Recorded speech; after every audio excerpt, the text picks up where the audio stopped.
வேதத்தை எடுத்துக்கொள்ள மார்க் சுவிசேஷம் 5வது அதிகாரம் 5வது அதிகாரத்தின் 19வது வசனத்தை வாசிக்க கேட்கலாம். மார்க் 5:19. இயேசு அவனுக்கு உத்தரவு கொடாமல், நீ உன் இனத்தாரிடத்தில் உன் வீட்டிற்கு போய் கர்த்தர் உனக்கு இறங்கி உனக்கு செய்தவைகளை எல்லாம் அவர்களுக்கு அறிவி என்று சொன்னார். கர்த்தருடைய பரிசுத்த நாமம் மகிமைப்படுவதாக. இந்த சம்பவம் நமக்கு தெரியும், பலமுறை தியானித்து இருக்கிறோம், அதிகமாய் வாசித்திருப்போம், கேட்டிருப்போம். கடந்த நாட்களில் ஆண்டவர் இந்த வார்த்தைகளை ஜெப நேரத்தில் சிந்தையில் கொண்டு வந்து இடைவிட ஆரம்பித்தார். கர்த்தர் நம்மோடு கூட பேசுவாராக. யாரை பார்த்து கர்த்தர் இந்த வார்த்தையை சொல்லுகிறார்? இந்த வாலிபனை குறித்து நமக்கு தெரியும்.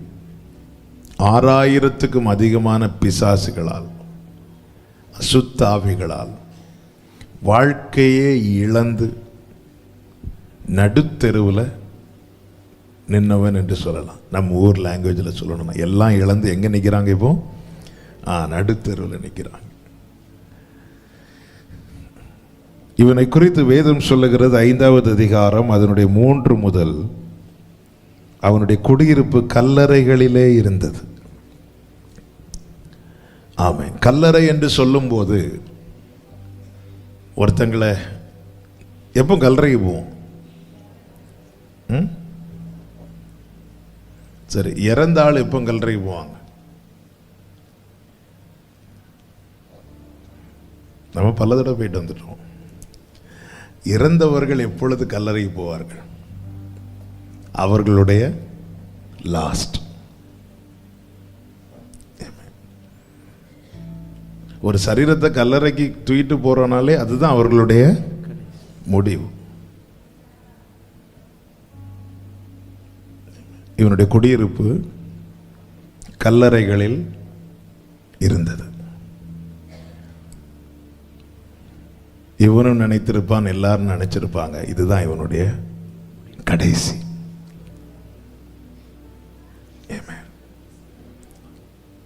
ஹல்லேலூயா. நல்லா புரிஞ்சுக்கோங்க,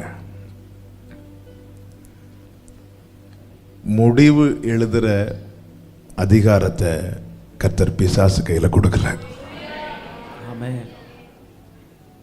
ஆமென். ஹல்லேலூயா. அப்படி கொடுத்திருந்தா நம்ம முடிவெல்லாம் என்னைக்கும் எழுதப்பட்டு முடிந்திருக்கும். பத்ம தீவில் தூக்கி போடப்பட்ட யோவான் தூக்கி போட்டது டொமிஷியன் சக்கரவர்த்தி. ஏன் தூக்கி போட்டான்னா அவனுடைய முடிவு எழுதுறதுக்கு. எப்படியெல்லாமோ கொலை செய்ய வகை தேடினான். யோவானை கொல்ல முடியல. உடனே பத்மதீவில், யாரும் இல்லாத பத்மதீவில், எதுவும் இல்லாத பத்மதீவில் அங்கேயே கிடந்து சாகு. அப்பொழுதுதான் கர்த்தர் அவனுக்கு தரிசனமாகி கையை காட்டி கொடுக்கிறார். மரணத்தின் திறவுகோலும் பாதாளத்தின் திறவுகோலும் என் கையில் இருக்கு. அதன் அர்த்தம், நீ எவ்வளவு காலம் வாழணும், எங்கே சாகணும், எப்போ சாகணுங்கிறத தீர்மானிக்கிறது டொமிஷியன் அல்ல, மரணத்தை ஜெயித்தவர். ஹல்லேலூயா, ஹல்லேலூயா. அவனுடைய குடியிருப்பு கல்லறையில் இருந்தது. அவனை சங்கிலிகளாலும் கட்ட ஒருவனாலும் கூடாதிருந்தது. ஏன்னா உள்ள ஒரு பெரிய கட்டு இருக்கு. உள்ள ஒரு பெரிய கட்டு இருக்கு. 1-2 கட்டுல 6000 கட்டுகள். 6000 கட்டுகள் அவனுக்குள்ள இருக்கிறது. அதை அடக்க ஜனங்க சங்கிலிகளை கொண்டு வந்தாங்க. அந்த சங்கிலிகளால் அவனை கட்ட கூடாதிருந்தது. அவன் அநேகந்தரம் விலங்குகளாலும் சங்கிலிகளாலும் கட்டப்பட்டிருந்தும் சங்கிலிகளை முறித்து விலங்குகளை தகர்த்து போடுவான். அவனை அடக்க ஒருவனாலும் கூடாதிருந்தது. 5வது வசனம், அவன் எப்பொழுதும் இரவும் பகலும் மலைகளிலும் கல்லறைகளிலும் இருந்து கூக்குரலிட்டு கல்லுகளினாலே தன்னை காயப்படுத்தி கொண்டிருந்தான். இதுதான் என்னுடைய வாழ்க்கை. ஆமென். இப்பொழுதுதான் ஆண்டவராகிய இயேசு கிறிஸ்து மறுகரையிலே திரளான ஜனங்கள் மத்தியிலே ஒரு புறம் உபதேசம், இன்னொரு புறம் அற்புதம் என ஜனங்கள் ஆச்சரியப்பட்டு அவரை பின்பற்றுகிற கூட்டம் அதிகரிக்கும் போது ஆண்டவர் சொல்லுகிறார், அக்கறைக்கு போவோம் வாருங்கள் என்று. ஆண்டவராகிய இயேசு கிறிஸ்து படகில் ஏற கூட இருந்த 12 சீஷர்களும் அவரோடு கூட படகில் ஏறி இப்பொழுது அவர்கள் இக்கரையை நோக்கி வந்து கொண்டிருக்கிறார்கள். கர்த்தருக்கு மகிமை உண்டாவதாக. இயேசு கிறிஸ்து வரும்போது என்ன செய்து கொண்டு வந்தார் என்றால், அதாவது அக்கறையிலிருந்து இக்கரைக்கு வருவதற்கு முன்னே அவர் செய்த ஒரு காரியம் இருக்கிறது. அதை இங்கே சொல்லப்பட்டிருக்கிறது. கர்த்தருக்கு மகிமை உண்டாவதாக. 8வது வசனத்தை வாசிங்க. ஏனெனில் அவர் அவனை நோக்கி, அசுத்த ஆவியே இந்த மனுஷனை விட்டு புறப்பட்டு போ என்று சொல்லி இருந்தார். அவர் ஏற்கனவே சொல்லிட்டார். அவருடைய கட்டளை பிறப்பிக்கப்பட்டது. நல்லா புரிஞ்சுக்கோங்க. அப்போ முதல்ல என்ன வருதுன்னா வார்த்தை வருது. அதுக்கு பின்னாடி யார் வரா? அதை நிறைவேற்றுகிறவர் வருகிறார். ஹல்லேலூயா. கட்டளை பிறப்பிக்கப்பட்டதின் அடையாளத்தில் ஒன்றுதான் இவர்கள் வருகிற வழியிலே காற்று கொந்தளித்தது, காற்று வீசினது, கடல் என்ன செய்தது? கொந்தளித்தது. அப்பொழுது கர்த்தர் என்ன செய்தார் என்றால் அதை அதட்டுகிறார். 39வது வசனம், 4:39. அவர் எழுந்து காற்றை அதட்டி கடலை அவர் அதட்டுகிறார். கடலை பார்த்து கடலை பார்த்து இறையாதே பேசாம இரு அப்படின்ட்டார். பேசாம இரு, அதட்டுறார். வார்த்தை யாருக்கு நேராய் வருகிறதோ அவங்க வாழ்க்கையில கொந்தளிப்பு உண்டாகும். அவங்க வாழ்க்கையில காற்றும் எதிராய் பலமாகவும் வீசக்கூடும்.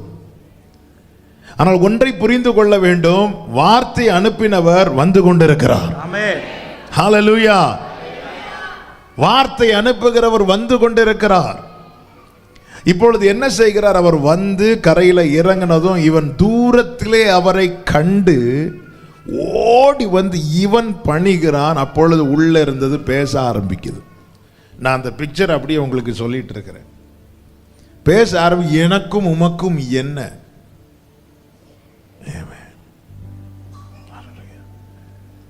நாங்கள் சாகாதபடிக்கு, எங்களை இந்த எல்லை விட்டு விரட்டாதபடிக்கு இந்த பண்டிகளுக்குள்ளே போக விடும் சொல்லும்போது ஆண்டவர் வெளியே உத்தரவு கொடுக்கிறார். அந்த 6000 பிசாசுகளும் அவனை விட்டு வெளியேறி அங்கே இருந்த 2000 பண்டிகளுக்குள்ளே போய் அத்தனை பண்டிகளும் கடலில் விழுந்து மரித்தது. இப்பொழுது 15வது வசனத்தை வாசிங்க. இயேசுவினிடத்தில் வந்து லேகியோனாகிய பிசாசுகள் பிடித்திருந்தவன் வஸ்திரம் தரித்து புத்தி தெளிந்திருக்கிறதை கண்டு பயந்தார்கள். இதை புரியும்படி சொல்லணும்னா, பிசாசு பிடித்தவன் இயேசுவினிடத்தில் வந்து உட்கார்ந்து வஸ்திரம் தரித்து உட்கார்ந்து புத்தி தெளிந்திருக்கிறதை கண்டு. ஒரே வார்த்தையில் சொல்லணும்னா, வாழ்க்கையே இதோடு முடிந்ததென்று இருந்தவனுக்கு வார்த்தையினாலே வாழ்க்கை கிடைக்கிறது. ஹல்லேலூயா. வாழ்க்கை இதோடு முடிந்தது. அவனுடைய குடியிருப்பு கல்லறைகளில் இருந்தது. வாழ்க்கை இதோடு முடிந்தது என்று இருந்தவனுக்கு வார்த்தையினாலே, அவர் வேற எதுவுமே செய்யல, அதட்டுறார். காற்றையும் கடலையும் பார்த்து சொல்லுறார், வெளியேறுங்கிறார், உத்தரவு கொடுக்கிறார். எல்லாமே வார்த்தை. அவரிடத்திலிருந்து வார்த்தை புறப்பட மாற்றங்கள் உண்டாகி கொண்டிருக்கிறது. நம்முடைய வாழ்க்கையில நம்ம பிரச்சனை என்னன்னா, வார்த்தை வந்ததும் ஃபேவரான அடையாளங்கள் நடக்குதான்னு தான் பார்ப்போம். ஆனால் வார்த்தையை பெற்றவன் அடிக்கிற காற்றை கூட தனக்கு அனுகூலமாய் தான் பார்ப்பான். கொந்தளிக்கிற கடலை கூட தனக்கு அனுகூலமாய் தான் பார்ப்பான். ஹல்லேலூயா. இல்லை, எனக்கு அன்ஃபேவரா ஒரு காற்று வீசினா ஓகே, வார்த்தை நிறைவேற போகுது. அப்படி அல்ல, சொன்னது கர்த்தர். ஆமாம், நான் போன வாரம் தான் சொன்னேன்னு நினைக்கிறேன். ஆபிரகாமின் சரீரம் செத்ததை தவிர ஆபிரகாமுக்கு கர்த்தர் சொன்ன வார்த்தை சாகல. கப்பர் சேதம் உண்டானதை தவிர வார்த்தை சேதம் உண்டாகவில்லை. ஆமா, யோபுவுக்கு உண்டானது எல்லாம் நஷ்டமானதை தவிர யோபுவுக்குள்ளே கர்த்தர் வைத்த வார்த்தை நஷ்டமாகவில்லை. ஹல்லேலூயா. வார்த்தை அது மன்னா, அது அழியாதது. கர்த்தருடைய பரிசுத்த நாமம் மகிமைப்படுவதாக. வார்த்தையினாலே வாழ்க்கை பெற்றவன். வார்த்தையினாலே நம்முடைய வாழ்க்கையை நம்ம திரும்பி பார்க்கணும். ஏன் கர்த்தர் வார்த்தைகளை தந்து கொண்டே இருக்கிறார்? வார்த்தையை தந்து கொண்டே இருக்கிறதுனால தான் பிசாசு நமக்கு ஒரு முடிவை எழுதினானே, அந்த முடிவு அவன் எழுதினபடி நடக்காமல் இன்னும் நானும் நீங்களும் வாழ்ந்து கொண்டிருக்கிற ஒரே காரணம் வார்த்தையை தந்து வாழ வைத்து கொண்டிருக்கிறதுனால. கரங்களை தட்டி ஆண்டவருக்கு மகிமை.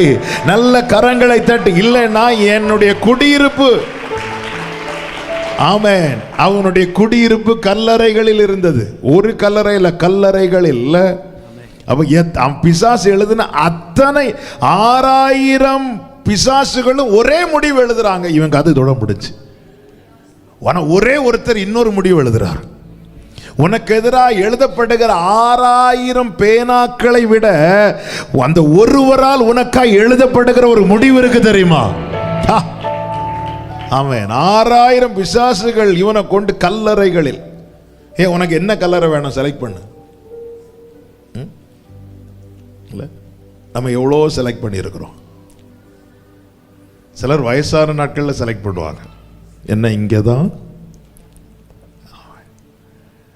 இவன் வாலிபன், இவனுடைய எத்தனை முடிவுகள், இவனுக்காக எழுதப்பட்ட, உலகத்தில் எழுதப்பட்ட அத்தனை முடிவுகளும் இதுதான் இவன் வாழ்க்கை, இதுதான் கடைசி. கர்த்தருக்கு மகிமை உண்டாவதாக. இயேசு வரார். அவர் சொல்லி இருந்தார். பைபிள்ல வேர்ட் பை வேர்டா பார்க்கும்போது தான் அவர் சொல்லி இருந்தார். என்ன சொல்லி இருந்தார்? 8வது வசனம், ஏனெனில் அவர் அவனை நோக்கி அசுத்தாவியே இந்த மனுஷனை விட்டு புறப்பட்டு போ என்று சொல்லி இருந்தார். அவர் சொன்னதுதான் நடக்கும். வாழ்றேன். இன்னைக்கு அநேகருடைய சாட்சி என்னன்னு கேட்டா, வாழ்ந்துட்டு இருக்கிறேன், அவ்வளவுதான். சொல்லி இருக்கிறார், சொல்லிட்டே இருக்கிறார். வாழ்க்கை ஒரு நாள்ல வாராரு. என்ன சொன்னாரோ அதை அவன் வாழ்க்கையில நிறைவேற்ற அவனுக்கு வஸ்திரம், அவனுக்கு உட்கார வைக்கிறார். எங்க கல்லறையில் உட்கார்ந்தவன் இப்பொழுது கர்த்தருடைய பாதத்தில் உட்காருகிறான். நமக்கு தேவன் பாராட்டுகிற கிருபைகளை அந்த ஆர்டர்ல பார்க்க ஆரம்பிச்சாதான் நமக்கு அதனுடைய மேன்மை தெரியும். வஸ்திரம் கொடுக்கிறார், ரட்சிப்பை கொடுக்கிறார், அவர் சமூகத்தில் வந்து உட்கார வைக்கிறார். ஆமென். அடுத்து புத்தி தெளிந்து, தெளிவு யார் கொடுக்கிறவர் தெரியுமா? பரிசுத்த ஆவியானவர். அப்போ எனக்கு வஸ்திரம் கொடுக்கிறார், என்னை சமூகத்தில் உட்கார வைக்கிறார், என்னை ஆவியானவருடைய கீழே என்னை ஒப்பு கொடுக்கிறார். ஹல்லேலூயா.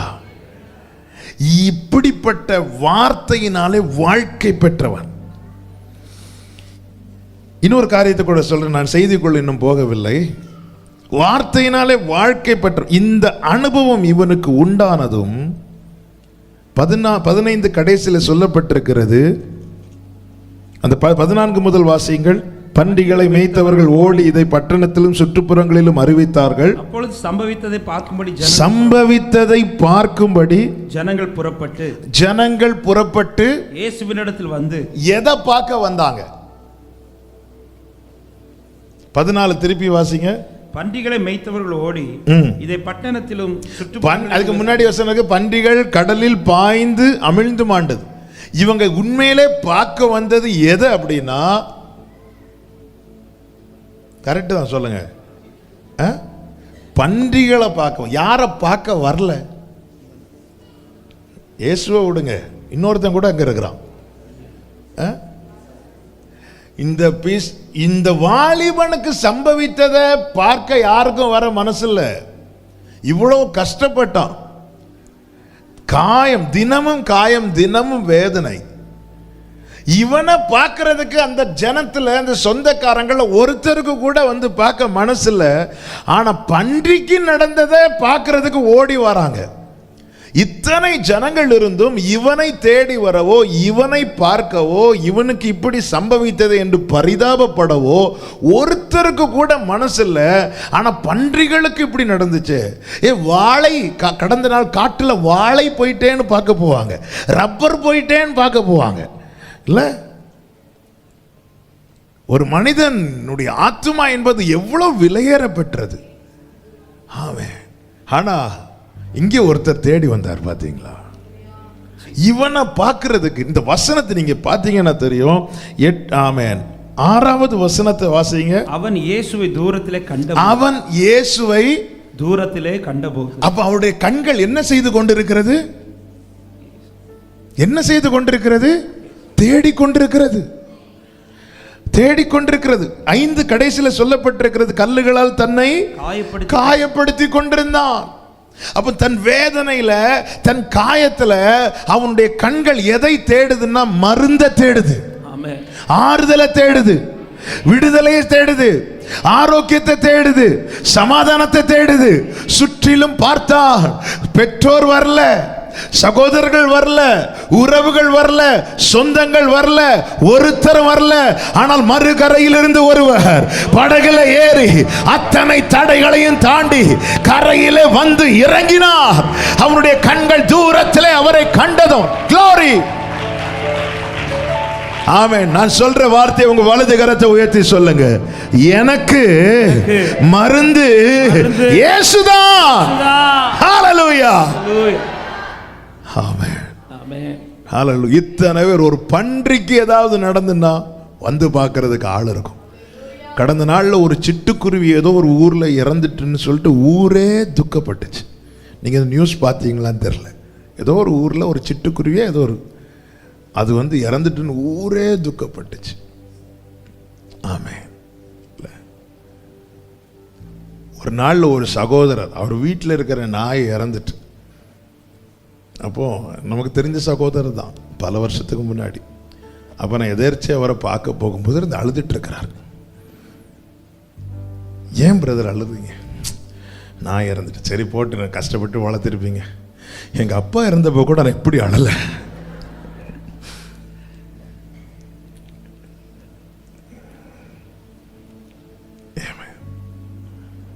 எங்கள் அப்பா இறந்தப்போ கூட நான் இப்படி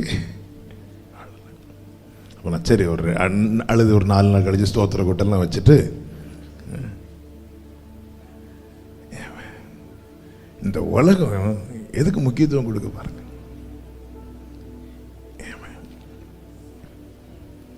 ஹல்லேலூயா. கர்த்தர் நல்லவர். ஆமென்.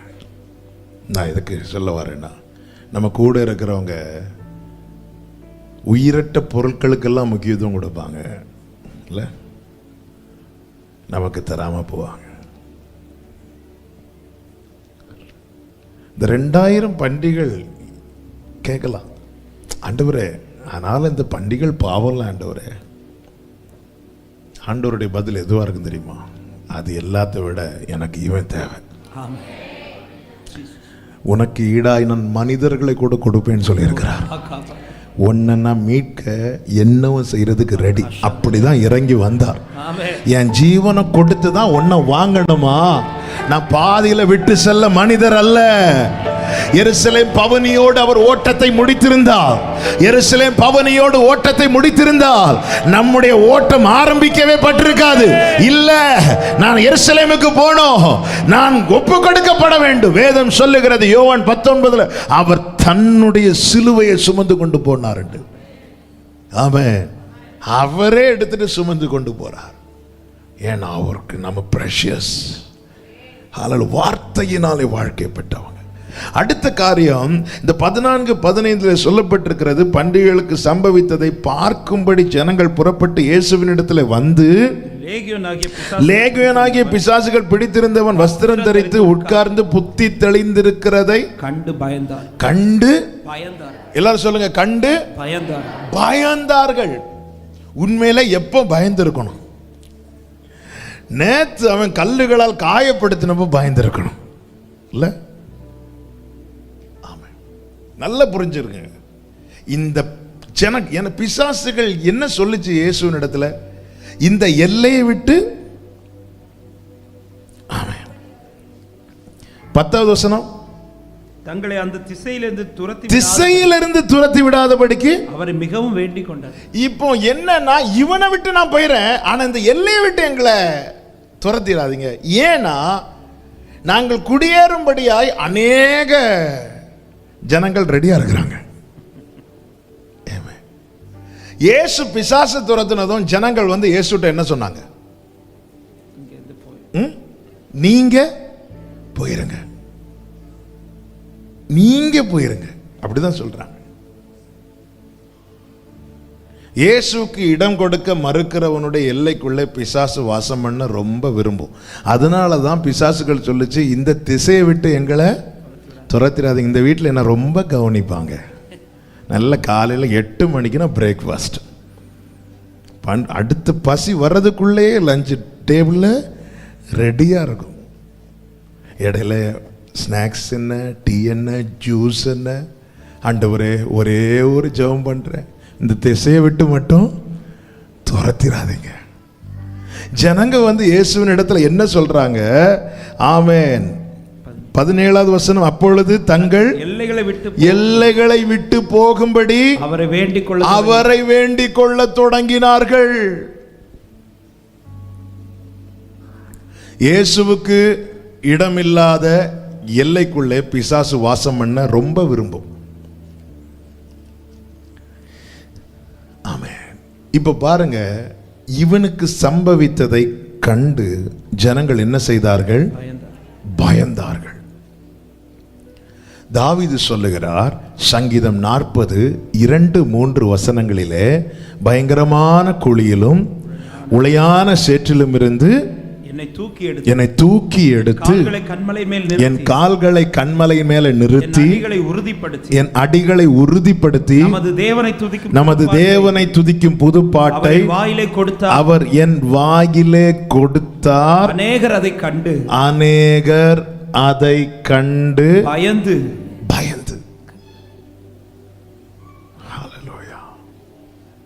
அநேகர் அதை கண்டு கேட்டார்கள் என்றல்ல, பயந்து. அப்ப உண்மையான ஒரு மாற்றம் ஒரு தேவ பிள்ளைக்குள்ளே வரும்போது மற்றவர்களுக்கு என்ன உண்டாகுமா? பயம் உண்டாகும். அப்ப நான் இருக்கிற இடத்துல தெய்வ பயம் வெளிப்பட வேண்டுமானால் எனக்குள்ளே மெய்யான ஒரு மாற்றம் தேவை. தாவீதோடு கூட கர்த்தர் இருப்பதை சவுல் அறிந்து என்ன செய்தான்? பயந்தான். மோசே தேவ பிரசன்னத்திலிருந்து இறங்கி வரும்போது, அவன் போகும்போது அவனை பார்த்த முகம் அல்ல, அவன் வரும்போது அவனுடைய முகம் பிரகாசித்ததை பார்த்ததும் ஜனங்களுக்கு என்ன வந்துட்டு? பயம் வந்துட்டு. இவன் பிசாசுகளால் அலைக்கழிக்கப்பட்ட போது இவனை பார்த்து பரியாசம் பண்ணி இருப்பாங்க. ஏன்னா வஸ்திரம் இல்லை, ஊளை இட்டு கொண்டு ஓடுவான், கூக்குரல் இடுவான்.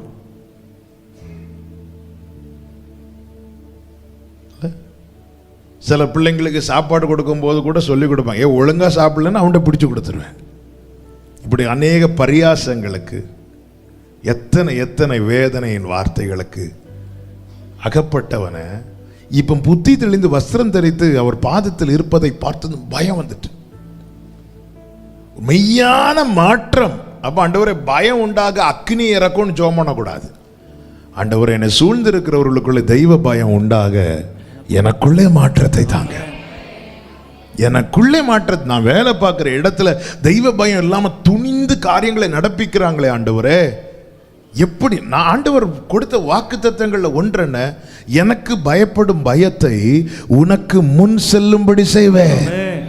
எனக்கு பயப்படும் பயத்தை. அதனாலதான் ஒரு பெரிய தேவ மனிதர் பல நாட்களாய் தேவ சமூகத்திலிருந்து தன் தேசத்தின் விடுதலைக்காக, ரட்சிப்புக்காக ஆமென் அதிகமாய் ஜெபித்து விட்டு ஒரு நாளிலே ட்ரெயின்ல பயணம் பண்ணி வந்து கொண்டிருக்கிறார். ஒரு குறிப்பிட்ட ஊர் வந்தபோது இது எந்த ஸ்டேஷன் பார்க்கறதுக்காக ஜன்னல் வழியா இப்படி வெளியே இப்படி பார்க்கிறாராம். அவ்வளோதான். அந்த ஸ்டேஷன்ல இருக்கிறவங்க, அந்த பகுதியில் இருக்கிறவங்க எல்லாம் தெய்வ பயம் வந்ததும் அத்தனை பேரும் முழங்கால் போட்டு பாவின்னு அறிக்கை செய்தாங்களாம். நான் பாவின்னு சொல்லிட்டு வயல்ல வேலை பார்த்துட்டு இருக்கிறவங்க எல்லாம் ஓன்னு அறிக்கை செய்தாங்க. இவர் ஒரு தெரு வழியா நடந்து போனா ஒண்ணுமே செய்யல. அந்த தெய்வ பயம் அவருக்கு முன்னாக செல்லுகிறது, அவ்வளவுதான்.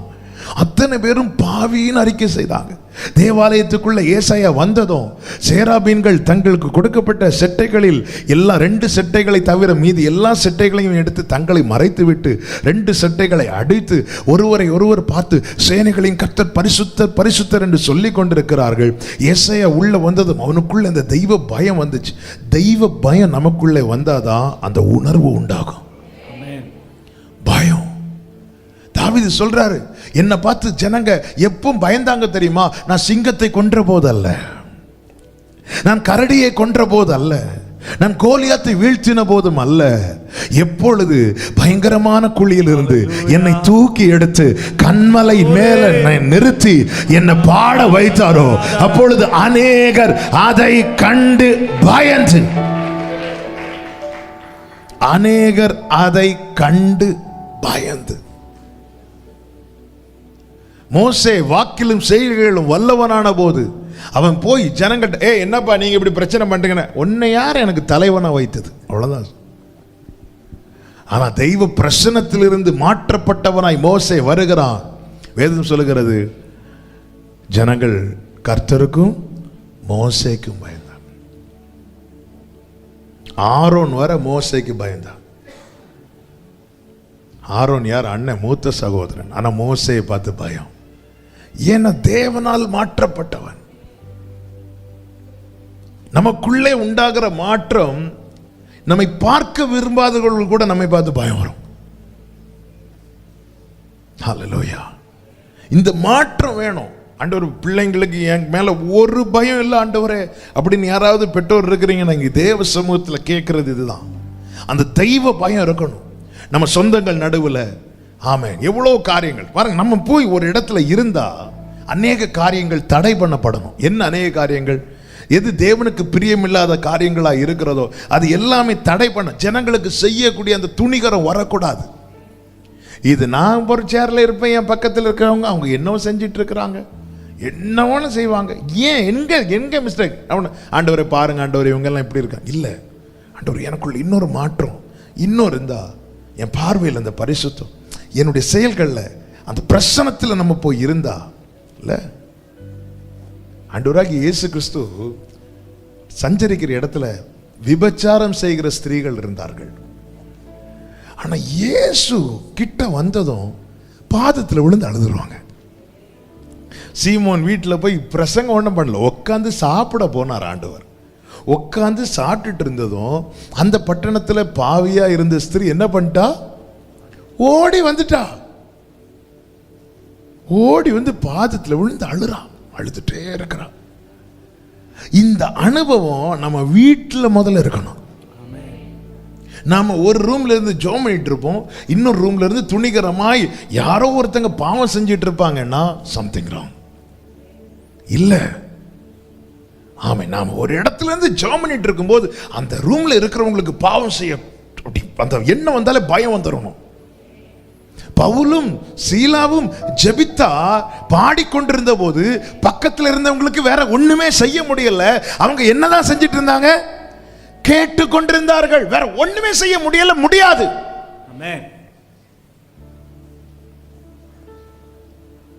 புத்தி தெளிந்து வஸ்திரம் தரித்து பாதத்தில் உட்கார்ந்து, அப்ப ஒரே வழி, நீ எங்க உட்கார்ந்துடணும்? பாதத்துல உட்கார்ந்துரு, மீதி எல்லாமே நடக்கும். ஆமென். நீ பாதத்துல உட்கார்ந்தா கர்த்தருக்கு பயப்படுகிற பயம் உன்னில் வெளிப்படும். ஆமென்.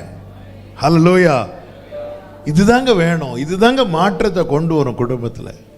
பிள்ளைங்க துணிந்து பாவம் செய்யறாங்களா? இருக்கக்கூடாது. தேவனுக்கு பயப்படுகிற பயம் வேணும். ஹல்லேலூயா. பிள்ளைங்களுக்கு அந்த நடுக்கம் வந்துடணும், நடுக்கம் வரணும். லூக்கால இருக்கு பாருங்க ஒருவர். லூக்கா 2வது அதிகாரம் 9வது வசனத்தை வாசிங்க. லூக்கா சுவிசேஷம். கர்த்தருடைய தூதன் அவர்களிடத்தில் வந்து நின்றார், கர்த்தருடைய மகிமை அவர்களை சுற்றிலும் பிரகாசித்தது. கர்த்தருடைய தூதன் வந்து நின்றான், கர்த்தருடைய மகிமை அவர்களை சுற்றிலும் பிரகாசித்தது. அவர்கள் மிகவும் பயந்தார்கள். கர்த்தருடைய தூதன் வந்து நின்றான். கர்த்தருடைய மகிமை சுற்றிலும் பிரகாசித்தது. இந்த வார்த்தையை சொல்லும் போது ஒரு வசனம் சங்கீதத்தில் இருக்கு. யாருக்கா ஞாபகம் வருதா? கர்த்தருக்கு பயந்தவர்களை அவருடைய தூதன் பாளையம் இறங்கி அவர்களை விடுவிப்பார். சங்கீதம் 34 இருக்குல்ல, அந்த வசனம் எடுத்த வாசிங்க. சங்கீதம் 34. கர்த்தருடைய தூதன் அவருக்கு பயந்தவர்களை, கர்த்தருடைய தூதன் அவருக்கு பயந்தவர்களை சூழ பாளையம் இறங்கி அவர்களை விடுவிக்கிறார். அப்போ நான் பரலோகம் நமக்காக இறங்கும் போது நம்மை சுற்றிலும் என்ன பிரகாசிக்கும்? மகிமை. மகிமை பிரகாசித்ததுனால தான் மோசேயை பார்த்ததும் ஜனங்க பயந்தாங்க. இவன் வாழ்க்கையில கர்த்தருடைய வார்த்தை போனது. இத்தனை காலம் இவனுக்குள் இருந்தது 6000 பிசாசுகள், இப்பொழுது இருக்கிறது வார்த்தை. வேதம் சொல்லுகிறது, நீர் உம்முடைய சகல பிரஸ்தாபத்தை பார்க்கிலும் உம்முடைய வார்த்தையை மகிமைப்படுத்தி இருக்கிறேன். அப்போ தெய்வ பயம். ஜனங்கள் கண்டு பயந்தார்களாம். ஜனங்களுக்குள்ள பயம் வந்துட்டு. ஏன் பயம் வந்துச்சு தெரியுமா? ஜனங்க எல்லாரும் இந்த கட்டில தான் இருக்கிறாங்க. எனவே தான் பிசாசு சொல்லுது, இந்த எல்லையை விட்டு எங்களை துரத்திடாதீங்க. ஜனங்க வந்து இயேசுவினிடத்தில் என்ன கேட்டிருக்கணும்? சமாரியாவிலே ஆண்டவராக இயேசு கிறிஸ்து போன போது ஜனங்கள் என்ன கேட்டார்கள்? எங்களை விட்டு நீங்க போயிடாதீங்கன்னு சொன்னாங்க. அந்த இடத்துல இயேசு இருந்தார். ஆனால் இந்த பட்டணத்தில் வந்தபோது ஜனங்கள்லாம் என்ன சொன்னாங்க தெரியுமா? நீங்க எங்களை விட்டு போயிருங்க. ஆமென். இயேசுவுக்கு நான் திரும்ப இந்த வார்த்தையை சொல்றேன். இயேசுவுக்கு இடம் கொடுக்க மனதில்லாதவனுடைய எல்லைக்குள்ளே பிசாசானவன் விரும்பி வாசம் பண்ணுவான். விரும்பி. ஒரு ஊருக்கு போறோம், நம்ம சொந்தக்காரங்க 5 ஃபேமிலி இருக்கிறாங்கன்னு வச்சுக்கோங்களேன். சில வீட்டில் நம்ம ரொம்ப போனா இங்கே தான் தங்குவேன் இல்லை. சில ஏரியாவுக்கு போகும்போது இந்த லாட்ஜில் தான் நான் ரூம் எடுப்பேன். எது நமக்கு ரொம்ப கம்ஃபர்டபுளாக இருக்குதோ, எது நமக்கு ரொம்ப அனுகூலம் ஃப்ளெக்சிபிளாக இருக்குதோ, எங்கே போனால் ஓகே இங்கே பிரச்சனையே இல்லைன்னு தோணுதோ அந்த இடத்த நம்முடைய இருதயம் விரும்பும். இங்கே பிசாசுகள் சொல்லுது, இந்த எல்கையை விட்டு எங்களை துரத்திராதீங்கன்னு சொல்ல காரணம் என்ன? அவன் பார்த்துட்டான், இவர்களுக்கு இயேசுவை ஏற்றுக்கொள்ள மனசு இல்லை. அவருடைய பிரசனத்துக்காக இவங்க ஏங்குறது கிடையாது. அவருடைய வார்த்தைக்கு இவங்க இடம் கொடுக்கறது கிடையாது. இவங்களுக்கு ஒரு தேவைன்னா மட்டும் வருவாங்க, ஆண்டவர்கிட்ட வாங்கிட்டு போவாங்க. ஆமென். எங்கே தேவன் தங்கி இருப்பார் தெரியுமா? எங்கே அவருடைய வார்த்தையை கேட்க உட்கார்ந்து இருக்கிறவங்களும் அங்கே தங்கி இருப்பார். ஆமென். நான் தான் திரும்ப திரும்ப சொல்வேன், சபைக்கு சொல்வேன், அது நீங்க கேட்டாலும் சரி கேட்கலாம் சரி, வார்த்தை பேசப்படும் போது வந்து பாதத்தில் உட்கார பழகுங்க. முடியாதவர்களுக்கு சிலருக்கு வேலை இருக்கும், அப்படிப்பட்டவங்களுக்கு நான் சொல்லலை. உங்களுக்கு வாய்ப்பு இருக்கு, எனக்கு இப்போ வந்து சர்ச்சில் உட்கார முடியும் அப்படின்றதா இங்க என்ன பேசப்படுது? வசனம். நமக்கு இவனுக்கு தெரியல. இவன் நினைச்சிட்டான் நேற்று வரை என்ன ஜனங்க பார்த்து பயந்துட்டு இருந்தாங்கன்னு. இல்ல, நேற்று வரை பார்த்து பயம் வந்து அது உலகம் கொடுக்கிற பயம். இப்போ பார்த்து பயப்படுகிற பயம் கர்த்தர் கொடுக்கிற பயம். தாவீது சொல்லுகிறார், அநேகர் கண்டு பயந்து கர்த்தரை நம்புவார்கள். இந்த பயம் தான் தேவை. ஹல்லேலூயா. அநேகர் கண்டு பயந்து கர்த்தரை நம்பணும். வேலை பார்க்குற இடத்துல நாம போய் உட்கார்ந்து இருக்கும்போது நம்ம பக்கத்தில் இருக்கிறவங்களுக்குள்ள ஒரு தெய்வ பயம் வரணும்.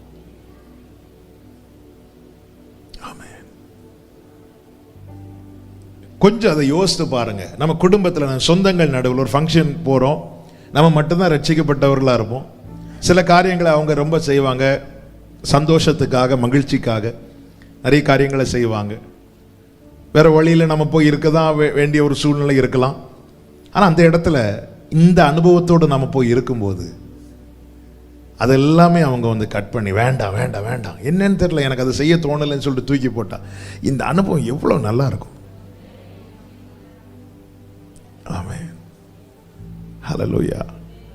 இதுதான் நாங்கள் வேணும். இதுக்கு தாங்க ஆண்டவர் பேசிட்டு இருக்கிறாரு.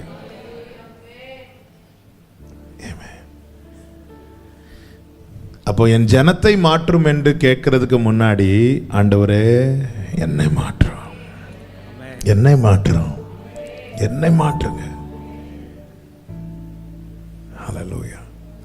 ஃப்ரெண்ட்ஸ் கூப்பிடுறாங்க, இங்க வாப்பா, நம்ம ஒரு காலத்துல எல்லாம் சேர்ந்து இருந்தோம், இன்னைக்கு வாங்க திருப்பி ஒரு நாள் டைம் கிடைக்குது வாங்க, போய் இருக்கும்போது ஆமென். வீணான கேலி பேச்சுகள் ஒன்றும் இல்லாம அந்த இடமே அந்த சூழ்நிலையை மாறுறத கொஞ்சம் யோசிச்சு பாருங்க. வேலை பார்க்குற இடத்துல அப்படி ஒரு மாற்றம் வராது. நம்ம பக்கத்து டேபிளில் இருக்கிறவங்க துணிஞ்சு லஞ்சம் வாங்குறவங்களா இருக்கலாம், அல்லது துணிந்து, ஆனால் நம்ம போய் அவங்க பக்கத்தில் வந்து இருக்கும்போதே அந்த காரியங்கள் எல்லாம் மாறி எல்லாம் ஒழுங்கும் கிரமமாய் நடக்கிறத யோசிச்சு பாருங்க. தெய்வ பயம் எங்கே இருக்குதோ அங்கே எல்லாம் கரெக்டாக நடக்கும். ஹல்லேலூயா. நமக்கு ஒரு ஸ்கூல் படிக்கிற பிள்ளைங்களுக்கு ஒரு நாளைக்கு 8 hours இருக்கு. 5 பேர் பாடம் எடுக்கிறாங்கன்னு வச்சுக்கோங்களேன். 5 பேர் பாடம் எடுக்கிறாங்க. எந்த டீச்சருடைய ஒர்க்கை வந்து கரெக்டாக செய்வாங்கன்னா, எந்த டீச்சரை குறித்து பயம் இருக்குதோ அந்த ஒர்க்கை கரெக்டாக, நாளைக்கு அசைன்மெண்ட் வைக்கலன்னா இவங்க, நாளைக்கு யாருக்கு அசைன்மெண்ட், அது இந்த சார், அவரை சமாளிச்சிடலாம், இவங்கள தான் சமாளிக்க முடியாது. அப்போ எந்த ஒரு காரியத்தை குறித்து ஒரு பயம் வருதோ அந்த காரியத்தில் வேலை கரெக்டாக நடக்கும். இந்த பைபிளை இதுவரைக்கும் நான் பார்த்தது, பைபிளை படிக்க ஆண்டவரே அவங்கள மாற்றுங்க இவங்கள மாற்றுங்கன்னு ஜெபிக்கிறத விட அதிகமாக என்ன மாற்றுங்கன்னு ஜெபித்தது தான் அதிகம். காரணம் அந்த பைபிள் கண்ணாடி நம்மளை கரெக்டாக காட்டி கொடுக்கும். ஹல்லேலூயா. அதனால தான் வேதத்தை நேசிக்கணும், இந்த கண்ணாடியை பார்க்க பழகணும். ஹல்லேலூயா. நம்ம எல்லாம் வேற கண்ணாடி போட்டு மற்றவங்கள தான் பார்ப்போம்ல, நம்மளை பார்க்கணும். நம்மளை ஆண்டவரே நான் மாறினேன்னா என் வீட்டில் தெய்வ பயம் இருக்கணுமே. ஹல்லேலூயா. இயேசு தேவாலயத்துக்குள்ள போய் சாட்டை எடுத்து எல்லாத்தையும் அடிச்சு இது பண்ணார்ல, ஒருத்தரா தடுத்தாங்களா? தடுக்க முடிந்ததா? காவலர்கள் வந்தாங்க, சீஷர்கள் தடுத்திருப்பாங்க. உண்மையிலே காவலர்களை சீஷர்களால் தடுக்க முடியுமா? அப்படி முடிந்திருக்குமானால் கெத்செமனே தோட்டத்தில் ஏன் சீஷர்கள் ஓடணும்? அப்ப அந்த இடத்துல ஒரு சுத்திகரிப்பு நடக்கிறத யாருக்கும் தடுக்க முடியல. இதுதான் நம்ம குடும்பத்துக்கு தேவை. ஆண்டவர் சுத்திகரிக்கிறார், சுற்றி பார்க்கிறார். மார்க் 11:11 சுற்றி பார்க்கிறார். 11:15 சுத்திகரிக்கிறார். 11:27 வாசிங்க, 3 வசனத்தை வாசிங்க. மார்க் 11:11. அப்பொழுது இயேசு எருசலேமுக்கு வந்து தேவாலயத்தில் பிரவேசித்து எல்லாவற்றையும் சுற்றி பார்த்து போனார். 11:15 அவர்கள் எருசலேமுக்கு வந்தார்கள். இயேசு தேவாலயத்தில் பிரவேசித்து ஆலயத்தில் விற்கிறவர்களையும் கொள்ளுகிறவர்களையும் துரத்திவிட்டு காசுக்காரருடைய பலகைகளையும் இப்போ திருப்பி வந்து சுத்திகரிக்கிறார். 27 அவர்கள் மறுபடியும் எருசலேமுக்கு வந்தார்கள். அவர் தேவாலயத்தில் உலாவிக் கொண்டிருந்தார். இதுதாங்க நமக்கு தேவை. அவர் பார்க்கிறார், சுற்றி பார்க்கிறார், சுத்திகரிக்கிறார், உலாவுகிறார். இந்த அனுபவம் என் வாழ்க்கையில் உண்டாகணும், நான் தங்கி இருக்கிற வீட்டில் உண்டாகணும், நான் போகிற சபையில் உண்டாகணும், நான் வேலை பார்க்குற இடத்துல உண்டாகணும். எங்கே இருந்தாலுமே இயேசு இருக்கிற இடத்துல இதுதான் நடக்கும். யாருக்கும் அதை தடுக்க முடியாது. அதான் தெய்வ பயம், தெய்வ பிரசன்னம் வெளிப்படுகிற இடத்துல இந்த மாற்றம் உண்டாகணும். அதை கண்டு ஜனங்களுக்கு பயம் வந்துச்சு. ஹல்லேலூயா. ஆமென். வனாந்திரத்தில் ஒரு கல் எடுத்து தாவீது வைத்து படுத்தான், தூங்கினான். எழும்பி பார்க்கிறான், வானம் ஒரு தரிசனத்தை பார்க்கிறான். வானம் திறந்திருக்கிறது, ஏணி வைக்கப்பட்டிருக்கிறது, அதற்கு மேல கர்த்தர் நிற்கிறார். பைபிள் சொல்லுது அவன் பயந்தானா. அப்ப தெய்வ பிரசன்னம் இருக்கிற இடத்துல பாதுகாப்பு ஒரு பயம் இருக்கும். அந்த இடத்துல இருக்கிறவங்களுக்கு ஒரு பயம் இருக்கும். பயந்தது அவன் செய்தது என்ன தெரியுமா? தலைகீழ சரிச்சு வச்சிருந்த கல்லை எடுத்து நிமித்து வச்சுட்டான். நான் அதை இப்படி சொல்ல விரும்புகிறேன், ஒரு தெய்வ பயம் வந்துட்டேன்னா எல்லாத்தையும் நாமளே சரி பண்ணுவோம், ஒழுங்குபடுத்துவோம், ஆயத்தப்படுத்துவோம், தீர்மானம் எடுக்கிறான், உறுதிப்படுத்துகிறான், பொருத்தனை பண்ணுகிறான். ஒரு தெய்வ பயம் வந்ததும் ஒருவன் எல்லாமே மாறுது. அவன் எழும்பி கல்லை நிமித்து வைக்கிறான், பலி செலுத்துறான், பொருத்தனை செய்யறான். ஒரு சும்மா எங்க போனோம் என்ன செய்யணும் ஒன்றும் தெரியாம வந்தவன் கல் எடுத்து கீழே வைக்கிறான், படுத்தான், தூங்கினான். ஆனா அந்த இடத்துல கர்த்தர் இருக்கிறார் என்கிற அறிவு வந்ததும் அந்த பயந்து, அந்த வசனத்தை வாசிங்க, ஆதியாகமம் 28, 16, 17, 17வது வசனம். யாக்கோபு நித்திரை தெரிந்து 17வது வசனம். அவன் பயந்து இந்த ஸ்தலம் எவ்வளவு பயங்கரமா இருக்கிறது. பயந்து. அடுத்த வார்த்தை வாசிங்க. இது தேவனுடைய வீடே எல்லாம். அடுத்த வசனம். அதிகாலையில் யாக்கோபு எழுந்து தன் தலையின் கீழ் வைத்திருந்த கல்லை எடுத்து அதை தூணாக நிறுத்தி. அதிகாலையில் எழும்புறான், எல்லாமே கரெக்டா நடக்குது. அதிகாலையில் எழும்புறான், கல்லை எடுத்து கரெக்ட் வைக்கிறான். அடுத்த வார்த்தை. அந்த ஸ்தலத்திற்கு பெத்தேல் என்று பெயரிட்டு, அதற்கு முன்னே அவருக்கு லூஸ் என்னும் பெயர் இருந்தது. அப்பொழுது யாக்கோபு, தேவன் என்னோட இருந்து நான் போகிற இந்த வழியிலே என்னை காப்பாற்றி உண்ண ஆகாரமும் உடுக்க வஸ்திரமும் எனக்கு தந்து என்னை என் தகப்பன் வீட்டு 18 தூணாக நிறுத்தி அதன் மேல் எண்ணெய் வார்த்து. அதாவது அவன் பான பலி செலுத்துகிறான். அங்கே தெய்வ பயம் வாழ்க்கையில வந்துட்டுனா நடக்க வேண்டியதெல்லாம் தானாக நடக்கும். சகலமும் ஒழுங்கும் கிரமமா இருக்கணும். ஹல்லேலூயா, ஹல்லேலூயா. மோசே முச்சடிக்கு முன்னாடி ஆண்டவர் பேசிட்டு இருக்கும்போது மோசேக்கு பயமே வரல. போங்க ஆண்டவர், வேற யாராவது அனுப்புங்க. போற வழியில் ஆண்டவர் மோசே என்ன செய்ய பார்த்தாரோ, கொல்ல பார்த்தார். உடனே மோசேயின் மனைவி என்ன செய்கிறா, ஓடி போய் பிள்ளைக்கு விருத்த சேதனம் பண்ணுகிறாள்.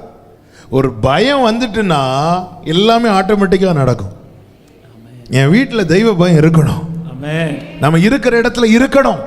இன்னைக்கு அந்த தெய்வ பயம் நஷ்டமானதுனால தான் எல்லாம் ஒழுங்கின்மையும் வெறுமையுமாக காரணம். ஹல்லேலூயா. கைகளை உயர்த்தி ஹல்லேலூயா. ஆமென். கோவிட் ஃபர்ஸ்ட் வந்து ஸ்டார்டிங்ல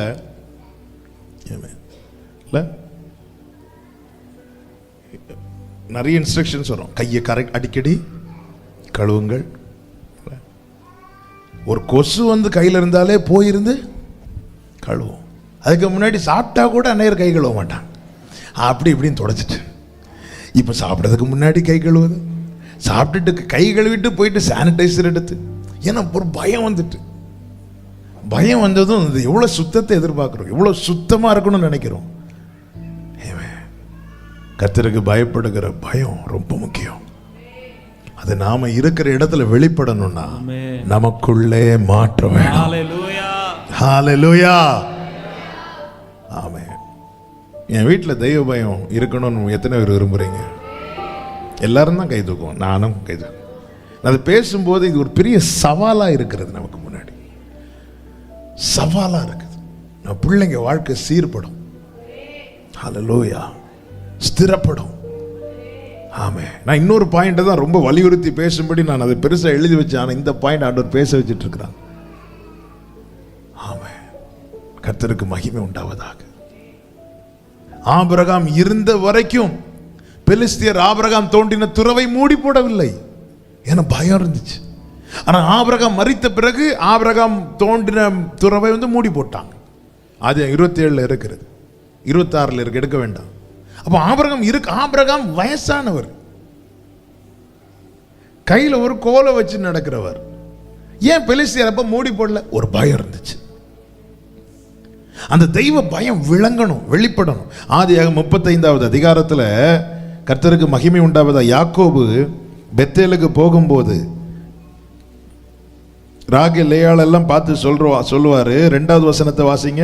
அப்பொழுது யாக்கோபு தன் வீட்டாரையும் தன்னோட கூட இருந்த மற்ற அனைவரையும் நோக்கி, உங்களிடத்தில் இருக்கிற அந்நிய தெய்வங்களை விலக்கி போட்டு உங்களை சுத்தம் பண்ணி கொண்டு உங்கள் வஸ்திரங்களை மாற்றுங்கள், நாம் எழுந்து பெத்தேலுக்கு போவோம் வாருங்கள் என்று சொல்லும் போது 4வது வசனம். அப்பொழுது அவர்கள் தங்கள் கையில் இருந்த எல்லா அந்நிய தெய்வங்களையும் தங்கள் காதணிகளையும் யாக்கோபிடத்தில் கொடுத்தார்கள். யாக்கோபு அவைகளை ஒரு மரத்தின் கீழே புதைத்து போட்டான். அடுத்த வசனம். பின்பு பிரயாணம் புறப்பட்டார்கள். அவர்களை சுற்றிலும் இருந்த பட்டணத்தாருக்கு தேவனாலே பயங்கரம் உண்டானதினால் அவர்கள் யாக்கோபின் குமாரரை பின்தொடராதிருந்தார்கள். மாற்றத்துக்கு தங்களை ஒப்பு கொடுக்கிறாங்க. உலகத்துக்கு ஒத்த காரியங்கள் வேண்டாம், லாபானின் விக்கிரங்கள் வேண்டாம், எல்லாத்தையும் மாத்துறாங்க. இஸ்மவேலின் அடையாளமான காதணியை கலத்தி போடுறாங்க. நான் இஸ்ரவேலன். கர்த்தர் யாக்கோபை யாரா மாத்திட்டாரு? இஸ்ரவேலை மாத்திட்டார். காதணிகள் யாருடைய அடையாளம்? இஸ்மவேலின் அடையாளம். நியாயாதிபதிகள் இருக்கிறது, அவர்கள் இஸ்மவேலராய் இருந்தபடியினாலே, காரணம் அந்த அடிமையின் சின்னம் தான் காதை சேர்த்து என்ன செய்வாங்கன்னா குத்துவாங்க, ஓட்ட போடுவாங்க. அது வந்து அடிமையின் சின்னம் இஸ்மவேல். அப்ப இவங்க புறப்படுறாங்க. எதை நோக்கி புறப்படுறாங்கன்னா கானானை நோக்கி புறப்படுறாங்க. புறப்படும் போது கர்த்தர் தரிசனமாகிறார், பேசுறார். வர வழியில வேற பிரச்சனை, 30 நாள்ல இன்னொரு பிரச்சனை நடந்துச்சு. ஆமா, அப்ப இவ்வளவு துணிகரமான காரியங்கள் நடக்க காரணம் என்ன? தெய்வ பயம் இல்லாததுனால. நான் புறப்படும் போது எனக்கு பயப்படும் பயத்தை நான் உனக்கு முன் செல்லும்படி செய்வேன். இங்க பாருங்க, இவங்க அந்த பிரதிஷ்டைக்கு வராங்க, அந்த அர்ப்பணிப்புக்கு வராங்க. அதன் பிறகு வேதம் சொல்லுகிறது, பின்பு பிரயாணம் புறப்பட்டார்கள். இதுக்கு முன்னாடி லாபான் புறப்பட்டு வரான், ஏசா வரான், வர வழியில இன்னொரு பிரச்சனை, வேதனை மேல வேதனை தான் யாக்கோபுக்கு இருந்துச்சு. ஆனா எப்போ இவைகள் வேண்டாம் என்று தங்களை விட்டு கொடுத்தார்களோ, பின்பு பிரயாணம் புறப்பட்டார்கள். அவர்களை சுற்றிலும் இருந்த பட்டணத்தாருக்கு என்ன உண்டாயிட்டா? தேவனாலே பயங்கரம் உண்டானதினால் அவர்கள் யாக்கோபின் குமாரரை பின்தொடராதிருந்தார்கள். இன்னைக்கு துணிந்து சத்துரு பின்தொடர்றானா? ஆண்டவர் உணர்த்துற காரியத்தை தூக்கி போட்டுருங்க, வேண்டாம். தேவனால உண்டாகிற பயங்கர வெளிப்படணும், தெய்வ பயம் வெளிப்படணும். குமாரரை பின்தொடரலையா? நீங்க 34வது அதிகாரத்தையும் 35வது அதிகாரத்தையும் வீட்டில் போய் வாசிங்க. எவ்வளவு வேதனை, எவ்வளவு வேதனை. ஏன் இந்த துணிகரம் வந்துச்சு? தேவனுக்கு பயப்படுகிற பயம் இல்லாம போனதுதானே காரணம். மாற்றம் உண்டானால் தெய்வ பயம் வெளிப்படும். கைகளை உயர்த்தி ஆமென் சொல்லுங்க. இதுதான் வேதம், இதுதான் சத்தியம். மாற்றம் உண்டானால் தெய்வ பயம் வெளிப்படும். தெய்வ பயம் வெளிப்பட்டால் மட்டும்தான் 5:1 பிரயாணம் புறப்பட முடியும். யாக்கோபு எங்கே பிரயாணத்தை ஆரம்பிக்கிறார்? 31வது அதிகாரம் 18 கடைசி வாசிங்க. கானான் தேசத்தில் இருக்கிற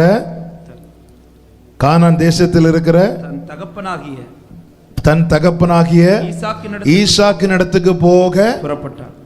இங்க பிரயாணம் ஸ்டார்ட் ஆகுது. ஆனா பயங்கர தடை தடை தடை தடை தடை. என்ன ஆண்டவரே இது?